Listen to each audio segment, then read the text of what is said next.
Bir kaçırdık buradan, gece dağdan bulduk geldik. Neyse. Kapıyı kilitliyorum, ben öyle yatıyorum. Gece kaçardı, uykunun karar olmuyor. Bir ara kapıyı kattım, kapıya doğru dayanıyordum. Kalktı böyle yataktan ünmeleyerek geldi benim yatağa. Benim yüzlerimden öptü. Güle güle git adamım, güle güle gel. Güle güle git, güle güle gel dedi. Bunu hiç unutamıyorum. Yani 49 yıllık şeyim, hayat felsefemde bunu hiç unutamayacağım.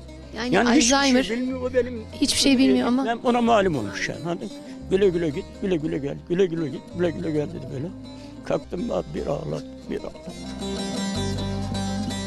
Allah'ım. Kimseyi boynu bükük bırakmasın.